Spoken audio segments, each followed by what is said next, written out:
When I was a teenager, I read a book called The Year of Secret Assignments by, I want to say, J.C. Morton. And it was about these three girls who end up being a part of a pen pal project between two different schools in Australia and the guys that they end up meeting. And two of them end up with boyfriends, and one of them ends up with a really scary, creepy story. And the project that it's called in the book, the Pen Pal Project, is the joy of the envelope. And whenever their teacher says it, the writer put it in all caps. And I read that when I was in high school, and I was like, the joy of the envelope, how magnificent, and all that stuff. But I say it quite frequently myself. I love writing letters. It's one of my favorite things in life.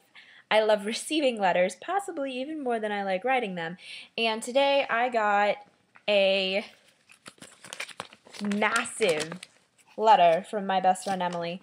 And it is, I think, 4 pages, front and back. It's an 8-page letter for you there.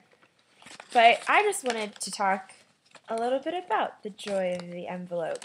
My dad asked me once why I liked writing letters so much, and it was like, it's such an outdated technology.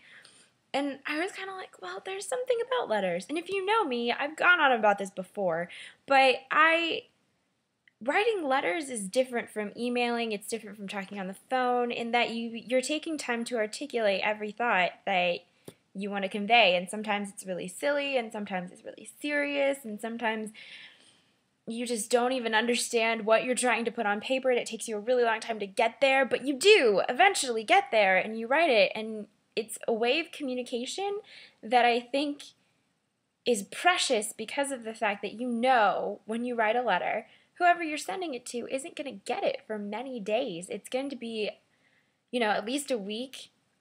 And now we have texting, we have email, and you can take your email on your phone, and we have Facebook, and you can just call somebody. So it's all very immediate, but the best part of a letter is the fact that it's not. It's the fact that that many days from now somebody is going to get it, and so you have to write with that in mind, with the future in mind, and you have to figure out what you're trying to communicate so that it's still relevant, I guess, 4 days in advance. And yeah, you can write about what you're doing day to day, but a lot of times what you write in a letter is more transcendent. It covers more of what you're feeling and how you want to live rather than what's going on in the day to day.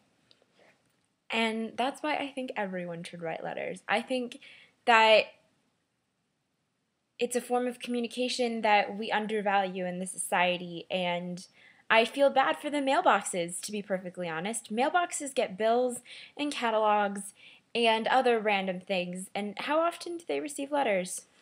Not very. Not very at all. I wrote a story about a mailbox. It's very bad, but it kind of conveyed how I feel about the whole thing. You can cheer up your mailbox by sending a letter. So, if you're watching this, think of somebody who's near and dear to you that lives very long distance away and write them a letter. Just to tell them how much you appreciate them, because when you put it down on paper, it maybe doesn't mean more, but it at least communicates that it means more than it typically does when you just say it out loud. Have a good day!